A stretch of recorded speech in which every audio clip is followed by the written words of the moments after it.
Bonjour, alors aujourd'hui on va faire un petit tuto sur Photopills. Photopills c'est une petite application qui est assez géniale, qui permet de prévoir et de programmer les photos que l'on aimerait faire en fonction de la lune, du soleil, de la Voie lactée ou d'une pluie de météorites par exemple. Alors, l'exemple qu'on va prendre aujourd'hui, c'est l'exemple de la lune.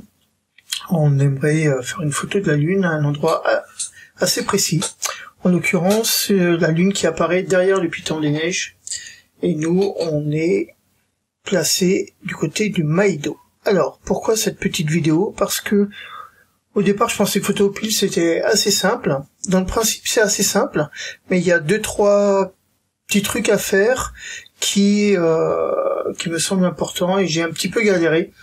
Donc, pour ceux qui galèrent un peu, qui ont pas tous les rouages ou qui ont abandonné parce que c'est un peu compliqué ou autre, voilà, j'en fais. Si ça peut aider quelqu'un, moi, j'ai cherché plein de tutos, j'ai pas trouvé en français, donc j'ai un petit peu galéré et je me suis dit, si ça intéresse quelqu'un, alors on va se retrouver sur Google, avoir une petite vue de ce qu'on aimerait avoir.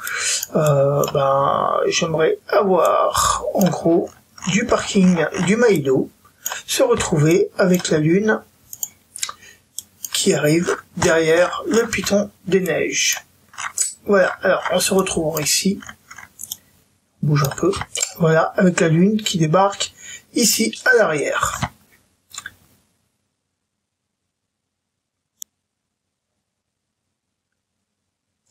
J'avais déjà fait une photo à peu près identique, mais sans être passé par Photopills. C'est une photo de la lune. Et ce qui m'a donné un petit peu l'idée de faire ce tuto, c'est de refaire un petit peu la même chose. Donc on se retrouve un soir il y a à peu près un an. Et voilà, la lune apparaît derrière le piton des neiges et elle grimpe et grimpe. Et voilà, au fur et à mesure, elle va grimper de plus en plus. Et ça permet de faire des photos assez sympas, je trouve. Et donc du coup, avec le changement de couleur du ciel, il y a plein de choses à faire. Donc pour ça, c'était un petit peu programmé. C'était pas moi qui l'avais programmé, mais pour le coup, je me suis dit, autant faire pareil. Et Photopills est là pour ça. Donc nous voilà donc sur Photopills et c'est parti. Nous voici sur la présentation de l'application de Photopills et nous voyons qu'il y a plusieurs petites applications à l'intérieur, mais ce qui nous intéresse nous, c'est le planificateur et la lune. Alors, on va commencer par le planificateur et on va se retrouver en ce qui nous concerne à La Réunion. Donc ce qu'on voudrait faire, c'est une photo du piton Maedo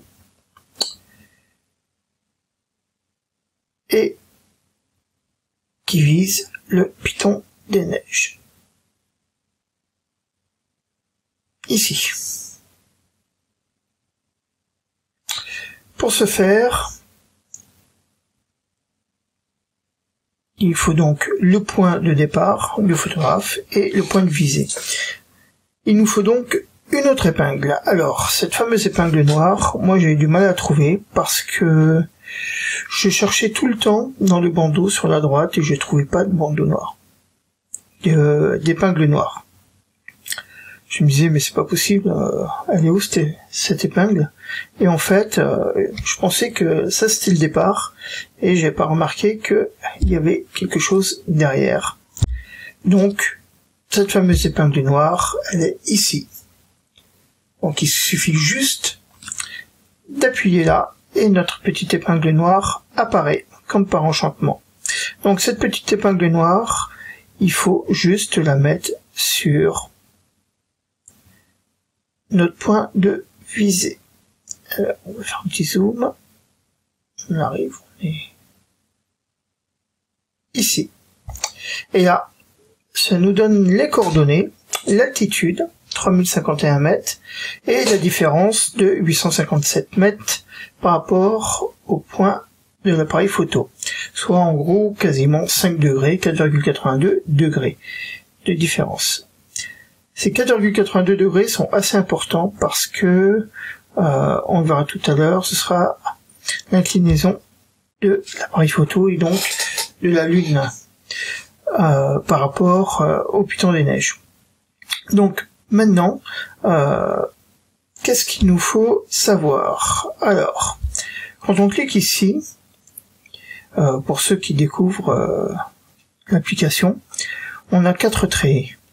Un trait jaune qui correspond au lever, la direction du lever de soleil, le trait orange qui correspond à la direction où le soleil va se coucher, donc pour le coucher de soleil, le trait bleu clair c'est le lever de lune, la direction du lever de lune et la direction du coucher de lune, c'est donc le bleu foncé.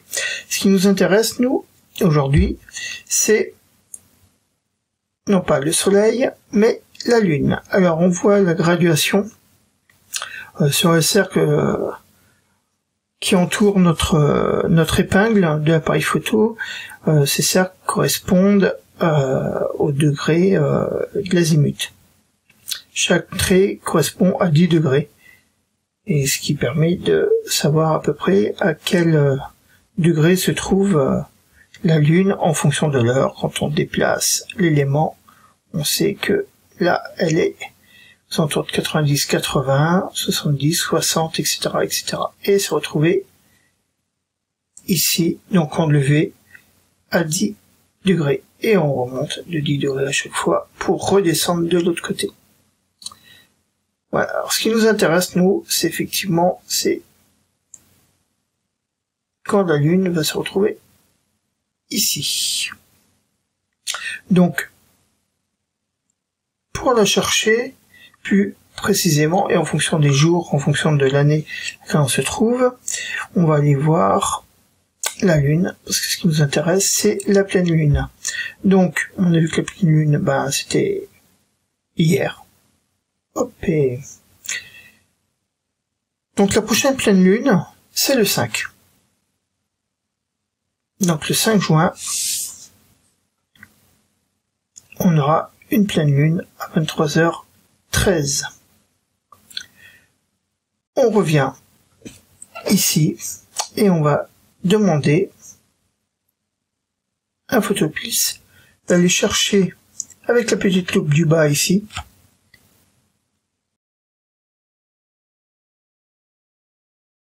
petite loupe, on se retrouve sur cette page et on se retrouve avec 4 possibilités: le soleil à azimut, le soleil à azimut et élévation, la lune à azimut et la lune à azimut et élévation. C'est le dernier cas qui nous intéresse et on se retrouve avec cette présentation. Alors, en haut, on a la période du temps. Alors, la période du temps, on clique dessus et c'est, comme son nom l'indique, la période du temps sur laquelle on va chercher toutes les possibilités où la Lune pourrait se trouver dans cet axe-là. Alors, ça va de 1 jour à 5 ans. 1 an, c'est pas mal. Ou 2, ou 3, mais pour ma part, 1 an, c'est très bien. Donc, on cale la période de recherche sur 1 an. On revient ici. Ici, on a vu qu'on avait 4,82 degrés d'élévation, donc par rapport au point de visée. Donc, on a 2 possibilités pour régler cet angle-là. C'est d'aller sur élévation. Et là, on vient régler l'élévation. Alors, on a vu qu'on avait 857 mètres, à peu près. Voilà. De différence. Si on met un peu plus, ou alors on vient cliquer sur les petits chiffres ici en bas, en numérique. Ce qui nous permet de rentrer, on a vu qu'on était à 4,87, mais 5 degrés, avec une erreur de plus ou moins 2 degrés. Donc ça, c'est pas vraiment ce qui est le plus important, parce que la lune, elle va de toute façon passer par l'axe donné, et après l'heure, une fois qu'on a l'heure où ça va arriver, on est généralement bien en avance avant que ça arrive pour préparer tout le matos, donc c'est pas très très grave de toute façon. Alors une fois qu'on a défini l'élévation, on va cliquer sur la petite loupe en haut pour qu'il fasse la recherche sur 1 an. Et voilà, alors on s'aperçoit que le hasard fait bien les choses, ou fait mal les choses pour la démonstration, c'est que aujourd'hui c'était visible. Donc voilà, j'ai raté ce soir à 19h20, je pouvais avoir la lune comme on voulait. Donc qu'est-ce qu'il me reste? Il me reste en remontant tout ce qui est en noir se passe la nuit, tout ce qui est en bleu c'est le jour. Donc en lune pleine le jour. Après, non. Après, c'est presque plein, mais c'est pas plein. De bleu. Et là, on va rechercher bien loin. Donc, à plus d'1 an. Donc, si je voulais avoir une pleine lune, c'était ce soir. Oups, raté. Sinon, je suis obligé de repartir et de voir. Ici, on va mettre 1 an, on va mettre 2 ans. On va faire OK. On va attendre que ça calcule.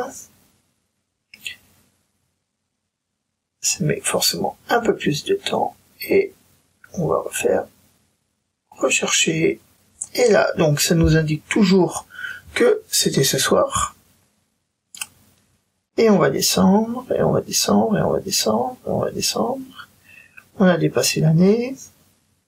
Et voilà. Donc ce sera pas avant. Hop. Hop, hop, hop. Hop. Ce sera pas avant. Ce sera pas avant.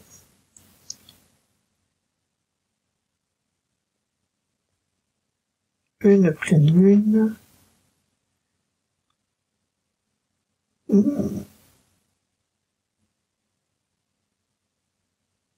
Le dimanche 25 07. Alors dimanche 25 07 21. Alors on va voir. Hop, annuler, retour, lune, calendrier.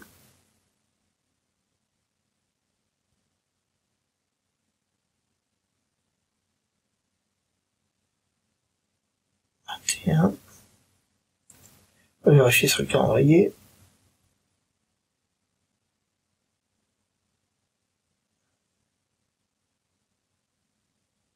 Voilà, donc 25-24 juillet 2021. Si on retourne sur notre planificateur, notre recherche,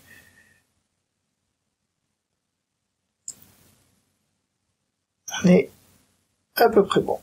28-04-21, ah, le 28 aussi.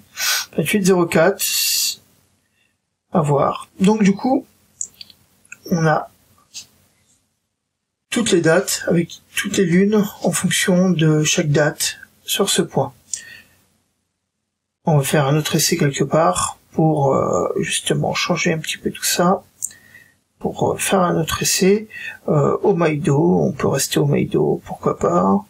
Qu'est-ce qu'on pourrait faire au Maïdo? Alors, on va retirer tout ça. Au Maïdo, on a quoi? On a... Ah oui, le petit totem. Oui, pourquoi pas. On pourrait très bien se dire, voilà, on est au petit totem, qui est ici, avec le petit pont. Alors, pour refaire venir l'épingle, au lieu de venir la chercher et de dézoomer, je refais ça, je reclique dessus, et je me dis que je vais pointer le petit totem qu'il y a ici, et je vais me placer environ par là. Alors, pour le coup, je sais pas sa grandeur, donc on va aller de nouveau sur Google, on va bien se trouver un comparatif. Regardez à peu près, je pense que ça doit faire à peu près 3 mètres de haut. Et bah voilà, on se retrouve ici, et le petit totem, il se retrouve par là, il me semble. Alors, on va venir mettre notre petit bonhomme ici. Boum, ok. Et voilà, c'est celui-là. Ah bah bravo. Je vois qu'il y en a qui s'amusent. Alors, la photo, faudrait qu'on la prenne à peu près par là, aux alentours d'ici, et à mesurer. Alors, mesurer ce petit truc-là, si on considère que, on va dire qu'elle fait 1m65 à peu près, on va doubler, ça fait à peu près 3 mètres. Allez, on a à peu près 80 cm, 1 mètre de socle, ça on a à peu près 4 mètres de haut. Voilà, avec un petit dénivelé peut-être de, on n'est pas, allez, on va dire, allez, presque d'1 mètre. Si on se place de ce côté là-bas, donc en gros, de façon empirique, on peut estimer que ça fait à peu près 4 mètres de haut. Donc on se retrouve ici sur le petit totem. Donc on va aller se positionner un peu plus proche. Voilà. On va remettre l'emplacement de la lune, en sachant que la lune passe par là, et on va donc se décider à aller chercher donc la pleine lune. Ça n'a pas changé, c'est toujours on va demander une pleine lune.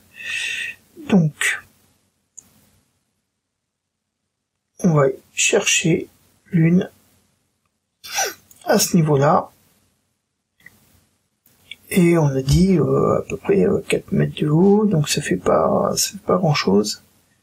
On va se reculer un peu.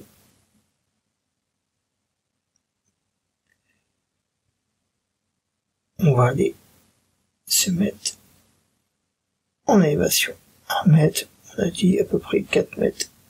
Voilà. Ouais, on va dire 5 mètres. Et il va aller me calculer aucune une trouvée. Alors, pourquoi?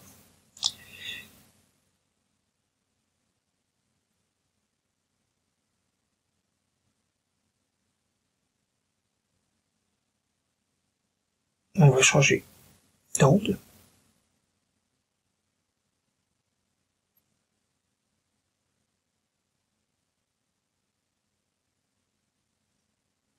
Et on va aller rechercher azimut, élévation, 4 mètres à peu près. Et voilà.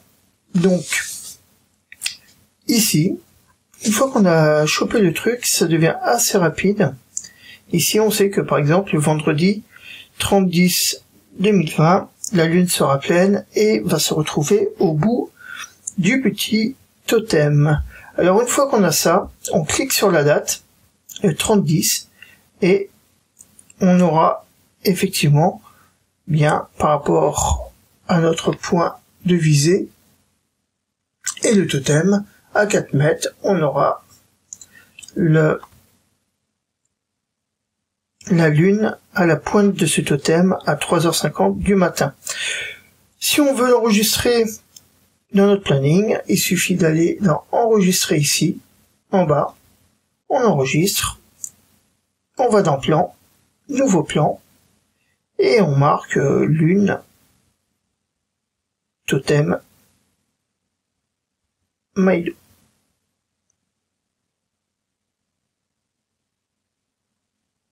Et enregistrer. On va faire modifier, comment. Hop.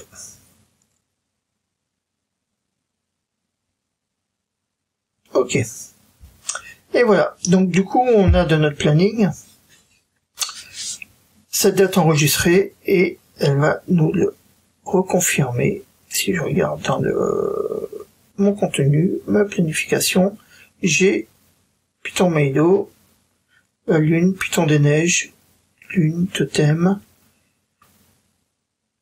qui est marqué, qui est bien enregistré au 30-10-2020. Et voilà. Donc vous avez